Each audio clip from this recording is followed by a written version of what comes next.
Hello! Welcome to my first raw episode of Brittany's life. Oh my god, so exciting. I know my makeup is insane right now because I accidentally hit black on my pan instead of brown. So it looks a little dark. So I just went with it because I can't really undo black. Anyway, I just wanted to talk to you guys because I am on I'm on a reality TV show on week 3 of living in Memphis, coming from Corinth, a little small town, Mississippi. It's going really good as far as school and, getting comfortable-ish. I love where I live. I'm living with my cousins. They've definitely made me at home. They're out of town for the week, so I've got the house to myself. I don't know if that's a good thing or a bad thing because I'm kind of alone in my thoughts right now. And I had a really bad day today emotionally because I wanted to cry multiple times today. And a lot of it has to do with the fact that my relationship with my now ex-boyfriend is at its end. There's just nothing else that we can do. We talked about going to therapy at the end of this week, but it's kind of sad that it got to that point where we were hurting each other so much. I knew the move was basically going to be it, for us, because he was not okay with it. Even though it's only for 6 months, he just wasn't willing to do that, and I can't make him. Anyway, so there's that, and I think that's why I've been having a really hard time, because I'm a relationship person, and it's a good thing and a bad thing, I guess. I give my everything and when I'm in a relationship, and I was in a relationship since I was 17 basically, and then it ended when I was 20, and within a few months I was already dating again. And then I met my most recent boyfriend, and we've been together for almost a year and a half now, and I'm 22. I've just always been in a relationship. And I don't really know who Brittany is, and that scares me. I don't know who I am in a completely independent situation. And I want to know who I am and be comfortable and love myself. Especially in this last relationship, I wasn't happy with me because at first he loved everything about me. Everything that made me who I was. He loved that I was driven, which is now a negative because I'm in Memphis pursuing my dreams basically, and he loved my sense of humor. And then as I went into the relationship, I was told to stop being vulgar or perverted or whatever. I mean, I have the humor of a guy, and he loved that about me, but now he doesn't. I could go on and on about all the things that made me who I am. And then as the relationship continued, he wanted to morph those things into exactly what he wanted, which made me kind of not only question myself, but made me start to dislike things about myself that I should be embracing. It's messed with my head so much to the point where I am just I gave so much of myself, literally too much of myself in this last relationship, that now that it's over, I don't know what to do. I know I'm not ready to date at all. And I'm not good at being alone. I don't know how to be alone. And that's so bad that it's gotten to this point. Emotionally, these past 3 weeks have been terrifying, but I've been having so much fun at school. That's when I'm happiest, is when I'm at school, because I'm doing what I love. I'm doing makeup right now. Thank God the first month of esthetician school is makeup, because I am in my element. I am doing exactly what I love. And a lot of the people that I met out here are great. They really are. And they go out and they do things like party and things like that. I'm not into that right now. I'm into getting my goals achieved. I had a job interview the second week I was out here, and it's been a week since my interview, and I haven't gotten a call back. And I think I had the job until I had told them that I was in school. It was at a hospital, and hospitals want your life to be the hospital. They don't want you to be going to school for something else, you know. I don't think I'm going to get hired because it's been a week, and I'm hoping I get a call tomorrow by the miracle of God, because it would be great to just have a job here. Because right now I've been driving home to Corinth on Sundays and Mondays and working. I need a routine here because driving back and forth is just not doing it for me anymore. Especially since my ex is there, and I don't want to go back there as much as I can because I don't want to put myself in that environment again where I get back into that mindset. I need to have a clean and healthy mindset. I went and looked at some gyms today, and I really liked one of them. I think I'm going to sign up. Oh, my nose is running.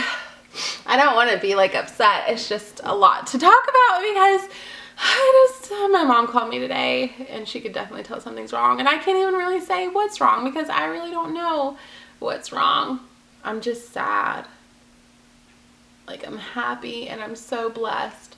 I am so blessed to be in the position I'm in right now, to be able to pursue my dreams and do more.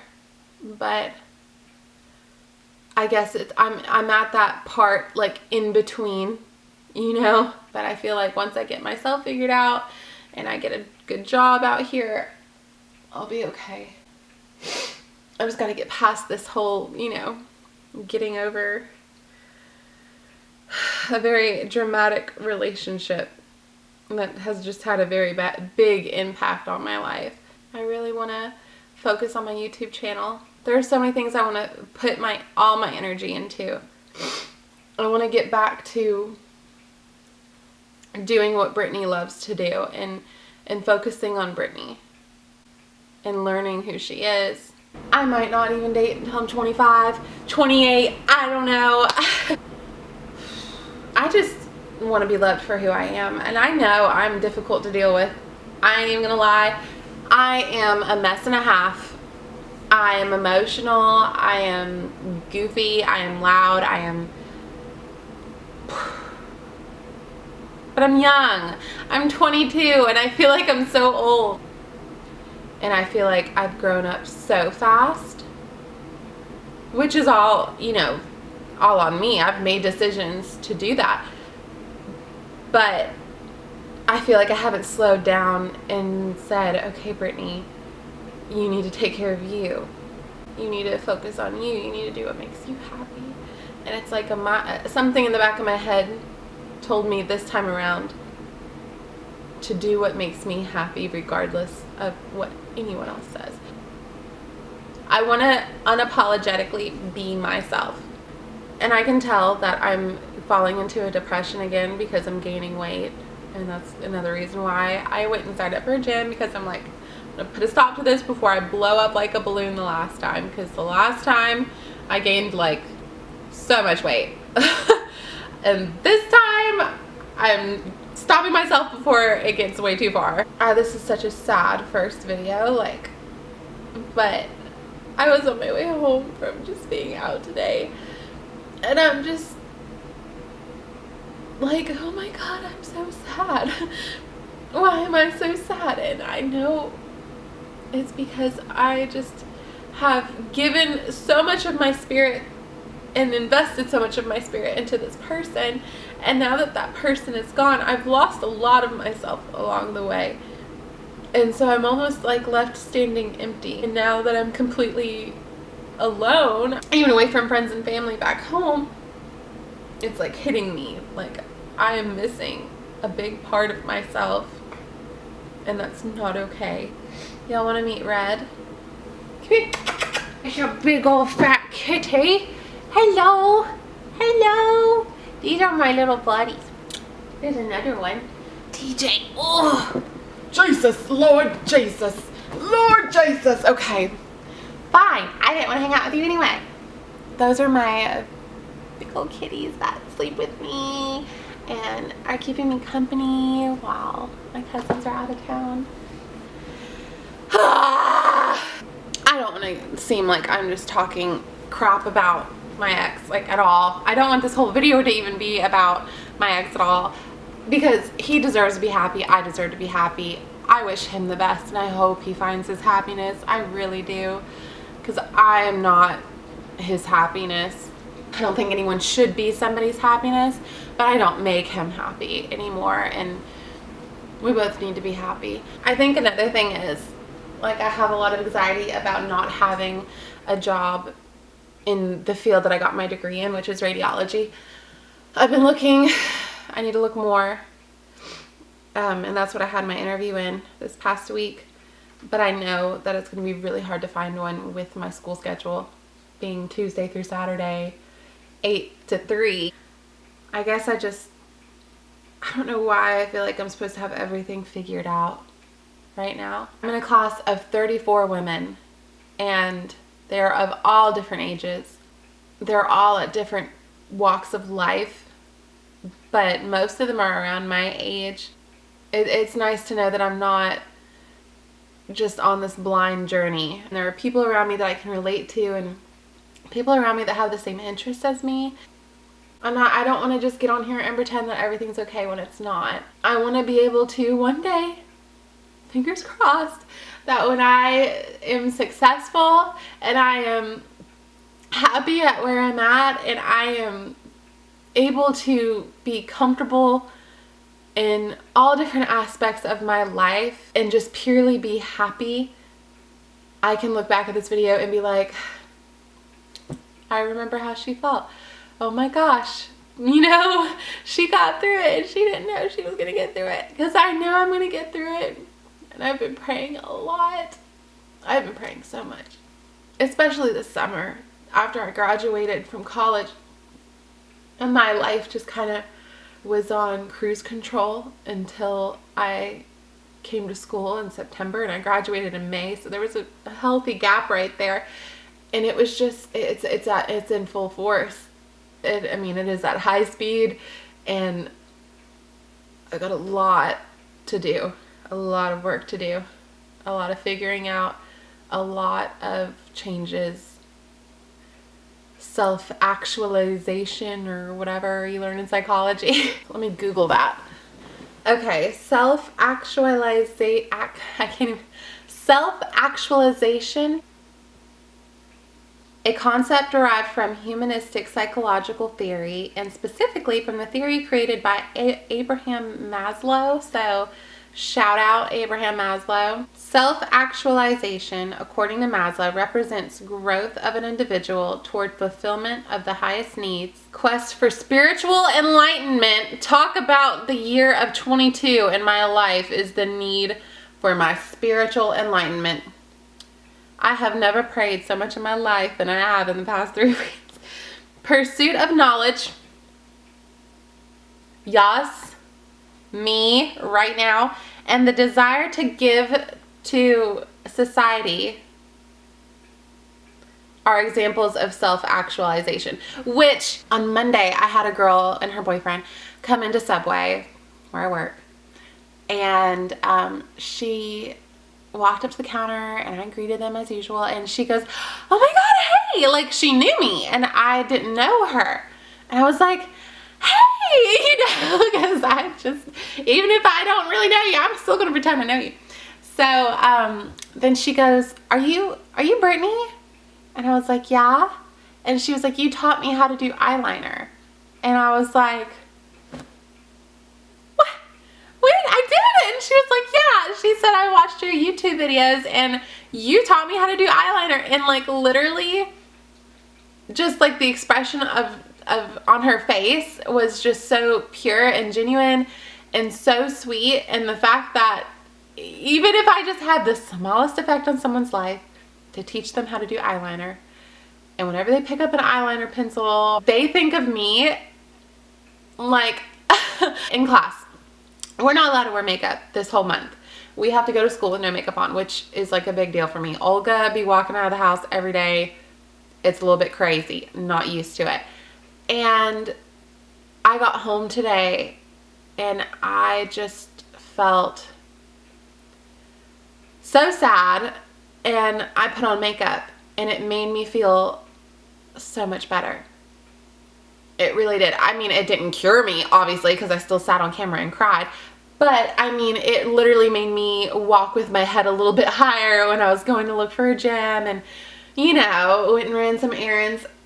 It just made me feel a lot better about myself. And different things make people feel better about themselves. Mine in particular is makeup.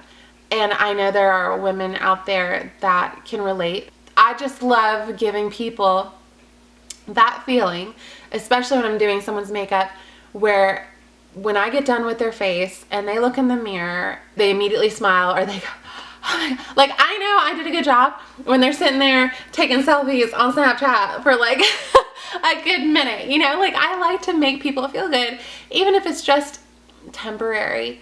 Or if I teach them how to do something, which I feel like is so crazy because I'm so amateur that I'm able to teach someone how to apply makeup a certain way. The fact that I was able to teach her that and she can utilize that, it's in the process of making her accentuate and bring out features of her face that make her look and feel even more beautiful than she already is. That to me is my desire to society, is to make people feel like find their best version of themselves, whether it be makeup or whether it just be being yourself and letting go. Even if it's just me being on camera talking and I'm talking about my problems, even though they're like so minuscule and I shouldn't even be complaining about anything because I'm so blessed. But you know, even if you can just listen to me talk about my problems and that makes you feel better about yourself, because I know there's some people out there that are just looking for something negative on me, or anyone for that matter, and makes them feel better about themselves, whatever. You know, if I can do something positive for somebody in any way, that makes me feel good inside. Let's see. Self-actualization can be seen as similar to words and concepts such as self-discovery, self-reflection, self-realization, and self-exploration. Well, call me Dora the Explorer because I am out there in the jungle of Memphis trying to figure myself out. Lord, I almost die every day on the way to school in the traffic. I'm in the jungle and I'm trying to figure myself out. I don't know. I'm scaring the cats. Anyway, love you guys. Sorry this was kind of depressing. I just feel better talking about everything, even if it's to the world and I'm putting it out there. I feel better. So anyway, love you guys, and until next time, maybe next time I'll be like super chipper. Yeah, I'll just be happy the whole time and I'll have positive things to talk about. Maybe next time I talk to y'all, I'll have a job. Oh, that would be fabulous. Okay.